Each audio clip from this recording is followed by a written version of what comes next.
A very good morning to all of you. My name is Gagandeep Pullar. I am Assistant Professor in Chandigarh Business School of Management and I am Dean Student Welfare at Chandigarh Group of Colleges, Landra. Nowadays, we all are in a lot of complex situations where every day we are facing some situations where we have to pick and choose either one or two, either right or wrong, or maybe right versus right. Every now and then we are facing this kind of a stress where we have to choose between an individual or between something which is right, between our friend or between something which is right. So all these things every day create a lot of tension, a lot of confusion in our mind. And this is what is known as dilemmas. So my dear friends, my today's topic is about ethical dilemmas which we face every now and then, and how we have to resolve these ethical dilemmas is the question which every mind has. So today I'll try to give you some solutions over this. So we'll start with, first of all, what do you understand by ethical decisions or ethical issues, or you can say some kind of, ethical dilemmas. So ethical decisions involves different options. Sometimes we have right versus right, sometimes we have right versus wrong, sometimes we have good versus bad. So we have so many decisions and we have to pick and choose one out of that. In this process, the second step is eliminating those with an unethical standpoint. We usually eliminate that which we feel is not right and we choose the one which we feel has more weightage in terms of goodness. And then I'm choosing the best ethical alternative out of it. Now, if we talk about these ethics, these morals, the next question that comes to our mind is, what are ethics? So the answer to this is, ethics are the moral standards, principles by which entities can be individuals or an organization. So entities which govern their behavior and their decision making. Mind you, my dear friends, that every organization, every individual, every society, community and individual have their own set of principles. And we always follow those principles in order to choose between right and right or right and wrong. Ethical standards are moral frameworks to guide the decision making and differentiating between the right and the wrong. Ethics is about what we do or what we ought to do. And finally, almost all the companies and all the professional organizations like ours also, in any institution, we have set standards, we have set ethics, we have set morals, and we expect that all the employees, staff, students should follow those moral values, should live up to those standards. Now, how can we decide if something is right or something is wrong? In that case, we have various tests which we people always follow in our mind, which we keep in our mind or we keep on questioning ourselves. So the very first test is the legal test, means what law proposes. If something is unethical in the eyes of law, it is wrong. If something is enforceable principle, then it is again, it's a moral code. So if it is legal, there are 3 more tests to decide. So we won't touch the legal aspect as of now because it is something we leave it to judiciary. The second is the stench test. Now what is this stench test? When we keep on thinking on our own level, when we have so many questions in our own mind, does the course of action have the stench of corruption? If we feel that something is going wrong, do we feel that we should correct it? Or if in case we are doing something wrong, something which determines your level of morality on psychological level. That is your stench test. Then we have the front page test. Many people do so many things. And if they have the fear, what if people get to know? What if our picture is there on the newspaper? What if our face would be shown to the society? So there comes the social morals. So the next test is when you are afraid of society, when you stick by the social norms. That is the front page test. And the fourth is the mom test. I think all the students might have experienced when you just steal a biscuit from a cupboard which your mama might have locked, you feel, what if my mama gets to know?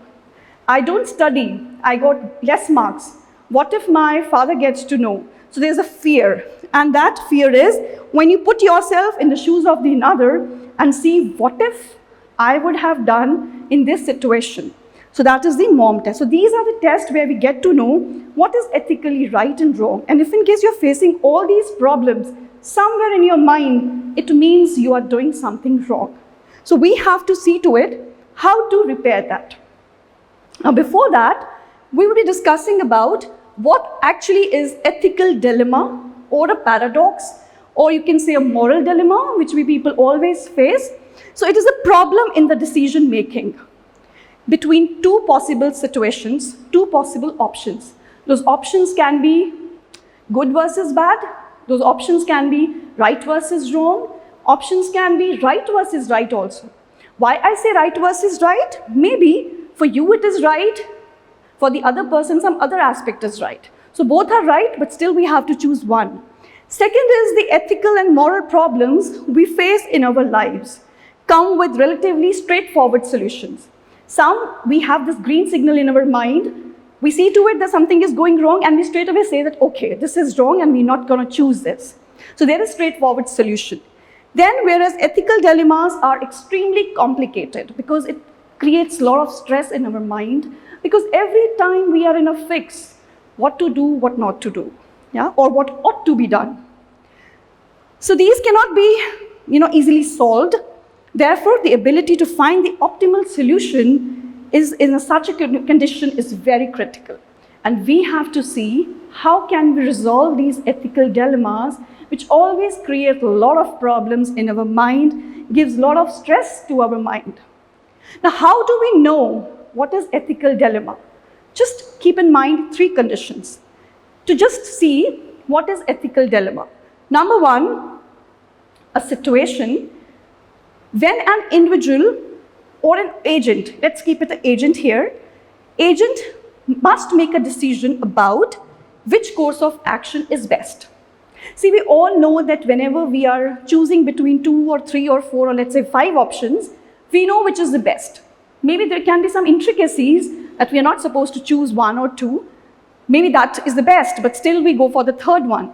So we have to choose which is the best one. Second condition is that there are different courses of action to choose. Means, if you are facing an ethical dilemma, it's very obvious you are not supposed to choose between 1. It's always between 2, 3, 4. So there should be 2 or 3 situations if you have to call a situation an ethical dilemma. And third case is, when do you call a situation an ethical dilemma is when some ethical principle is compromised. See,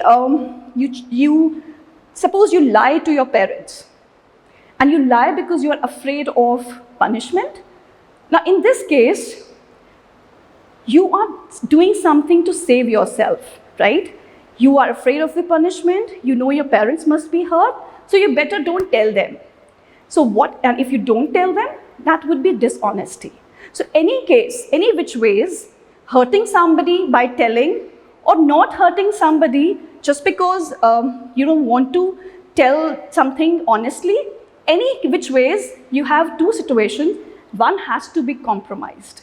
In ethical dilemma, the third condition to prove that it is an ethical dilemma state is one situation has to be compromised. Then comes, now what is ethical dilemma? Just in definition, right? So ethical dilemmas are defined by Kidder as right versus right. Maybe honesty is right for me, but somebody is being hurt. That is also right. The other person has all the right to understand, to get the honest reply. But when you are afraid of him being or her being hurt, so you are right. That person is also right. So right versus right. And at the heart of our toughest choices. Most of the time we have to make toughest choices. Sometimes we have to compromise ourselves, our loyalty, our dignity, our integrity, just to help the other person. For example, it is right to protect your employees as a department head. For example, I have to face an appraisal situation where I have to defend my employees that they should be given good appraisal. Or when you're working as a head and there's a situation where you have to save the person not to be fired, in that you'll be bothered about the employee. This is one state. Second state is, on the other hand, to protect the interest of the company. Maybe your company is facing a financial crunch. The company is not able to pay the salaries to the employees, so you have to compromise. So here the situation is, you're bothered about the employee, but then you're also bothered about the company. Then, according to Kidder, there are 4 dilemmas, which we'll be discussing in the future slides. One is good for the unit versus good for the whole. Second, good for the short term versus good for the long term. Third, trust versus loyalty. And fourth is justice versus mercy. So these are the 4 conditions which we'll be discussing in further. First, short versus long term. Many times what we do is we compromise the short-term goals so that we can have a long-term vision accomplished. And sometimes people do कि बाद में क्या देखना है, it's always good, we should stick to the short term. So there is again a dilemma. अब का सोचे या later stage का सोचे? We should think about today or should we think about future? So there is a dilemma. So in that case, most people think it's obvious to plan for the long term, even if in case it means sacrificing your short term.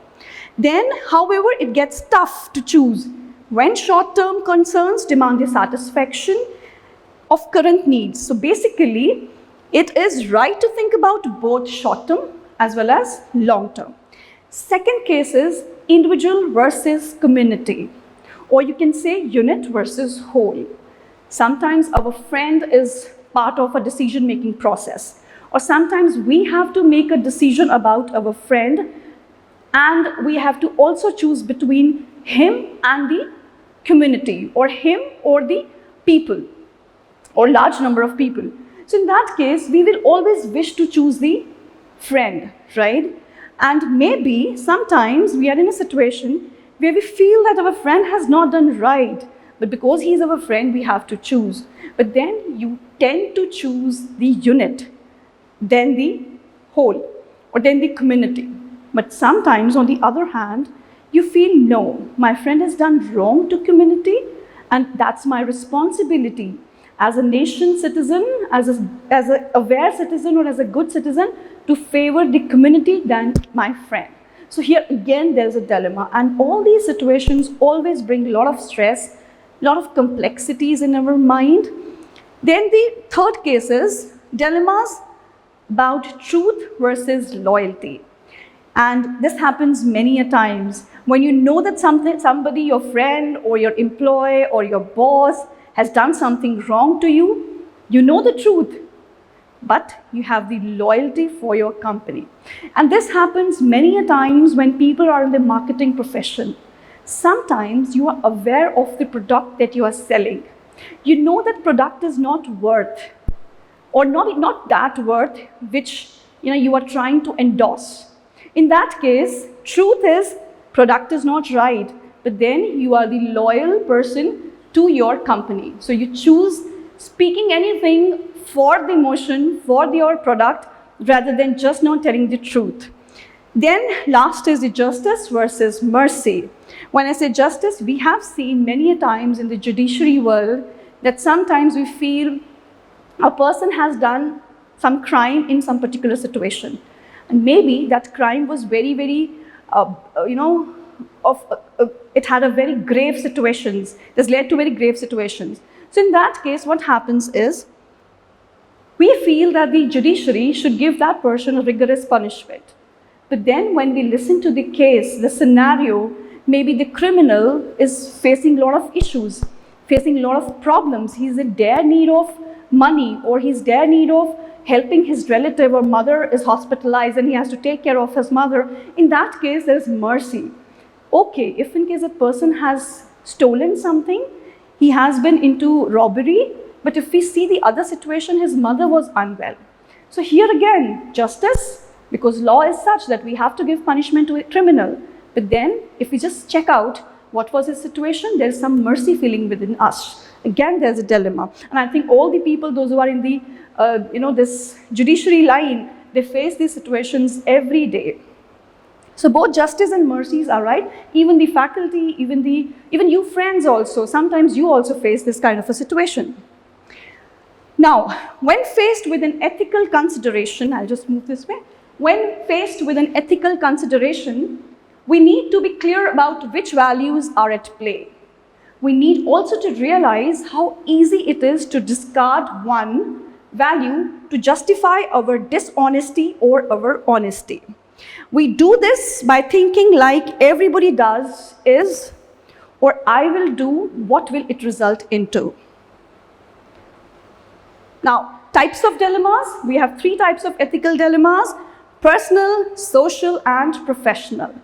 You people, we people in the professional world, and when we all go to this society, there are certain set rules and regulations and principles which we have to abide by. You as a student, you as a person, we have our own personal boundaries, we have our own personal morals, and we don't go against it, because the moment we go against it, there's always a confusion, there's an unrest within you. I'll just give you a few examples to describe what ethical dilemmas are, and I hope you people may relate yourself to it. First, your friend is on her way out of the house for a date and asks you if you like her dress or not. Now, in this situation, will you tell the truth or will you just say no? It's okay, you can go. Imagine you are dressed up properly, you ask your friend that I'm going for a date, please tell me how do I look. Just imagine if somebody says you don't look good, what will go on you? You know, you will be all disappointed and you would wish to change, but you don't have time to change. So all those things. And the other person who's answering, because he's your friend or she's your friend, they don't want to hurt you. So they will be quiet.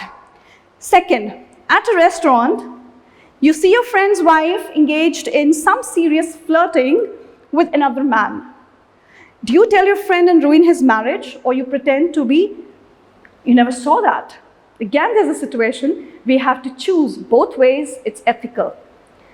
Telling them is ethical, not telling them is also ethical because you don't want to harm anybody. Again, a dilemma. Third situation, your colleague always takes credit for your and others' work. Now, it's time for you to take credit for his work. Would you do or not? Again, here your principles come in mind. Just give your mind some thought and think about these situations. What would you do in such situations?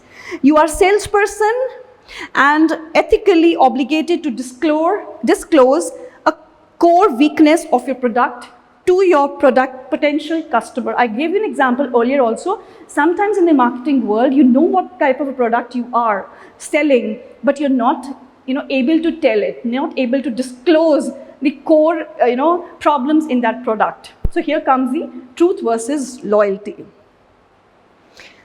Then, what are the challenges? The biggest challenge of an ethical dilemma is it does not offer an obvious solution.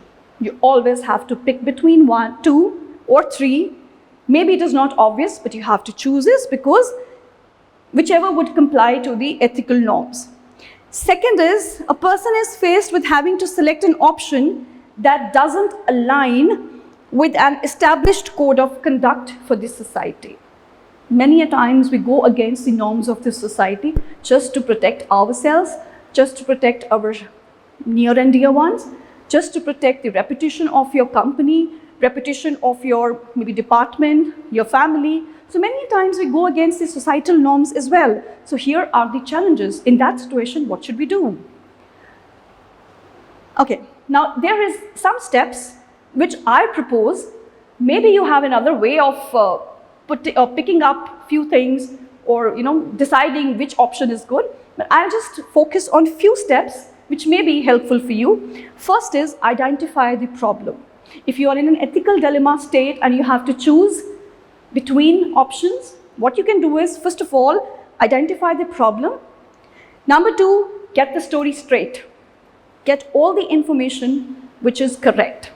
Whatever the story is, understand that story, collect the relevant data, Ask yourself, is the problem a regulatory issue or a process issue? Means, when you talk about the process, it could be long term.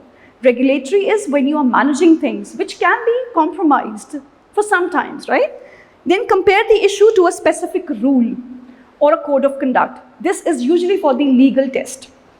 Determine if the rules of the code of ethics apply to your problem. If they do, then accordingly you get the situation. Identify who has the power to control in the situation. Sometimes when you're hiding things from your parents, telling them maybe they have a better solution for your problems. Sometimes when you're facing situations in your class, maybe your teacher or your friend has a better solution to it. So you should know who is a person who can resolve it. You have to identify the power of the control.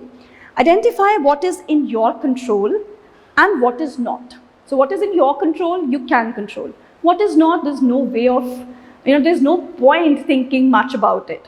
So you have to see where the control lies. Then identify your resources. We all know we have checks in the society. When it comes to the legal test, we all know that we have some resourceful people with whom we can discuss or with whose name we can at least solve the problem. So one thing is there. But when it comes to psychological stress or sometimes to societal, social morals against you're going, or sometimes when it's just about your parents or your friends, it's always good to talk to them. Or there can be some third-party intervention, who could give you a better solution. Because most of the times when we are in such a state, which ethical dilemma state, our senses don't work properly, and we always want a very close confidant who should be a neutral one, who should be told the situation, and that person should analyze the situation and tell us, right? So if you have to see which is the good resource for you at that point of time, make the list of possible actions and their positive and negative consequences. See, we always do this. Whenever we discuss about or whenever we have any issues, we always think the first option where the failure rate is less, where the loss is minimum, where the damage is minimum, right? And we try to choose that option. So make a list of possible actions and see which is positive and which is negative. If the negative is more, right, then don't choose it. If the negative is less and positive is more, then certainly you'll go towards the positive one, even if in case there is some negative situations attached to it. Then you have to make a plan that you can defend professionally and ethically, and that meets the requirement of all the legalities or regulations. And last is take action and evaluate your plan. As you proceed, determine the next steps. So these are few steps which I believe that if we just see to it, and maybe most of you might have experienced also, that it is always good to collect the data just, not just react to the situation. Stay quiet for some time, gather the information, gather the courage to choose between right and right or right and wrong, or good versus bad, and then you should act, not to react. I often talk in my class also, we all are experiencing this. We tend to react more in situations. We forget about acting, we just react. Even I experience this myself. Most of the times we tend to react to a situation. So it's always good, give yourself some time, think about the situations, be calm, and then do the action. How to resolve an ethical dilemma? There are two approaches. One, no harm, no foul. It should not harm anybody. It should not be to cheat anybody. It should not be done through crook methods. So no harm, no foul. And second is, the other focus is on the actions, claiming that some actions are simply inherently wrong, so we should just discard those options. So step one is analyze the consequences. What if I opt one option? What are the consequences? What if I opt second option? What would their consequences be? And then analyze which has the less number of negative aspects, and then you can choose the other one. Step two is analyze your actions.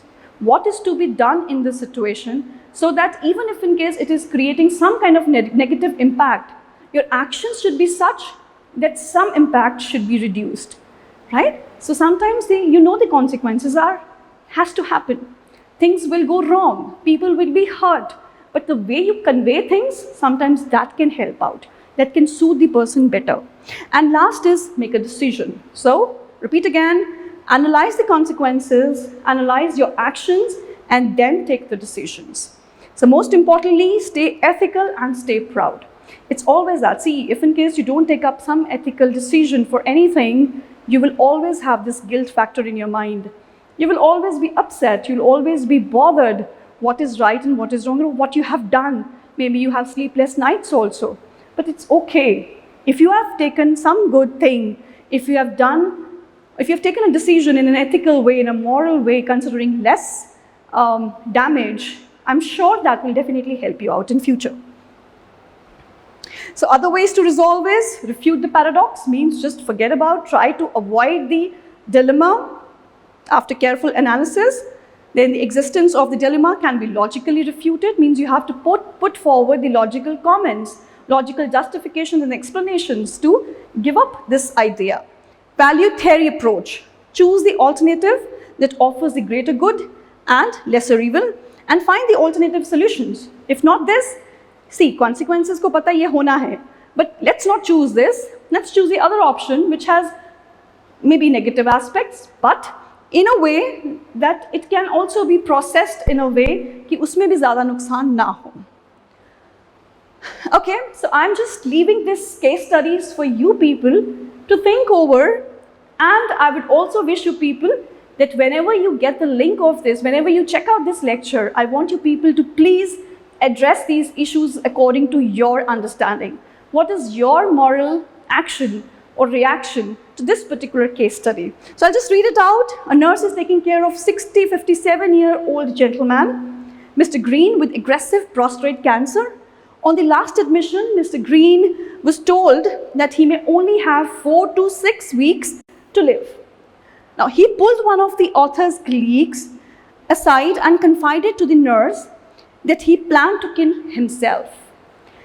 And that was a secret that the nurse was not supposed to tell anyone.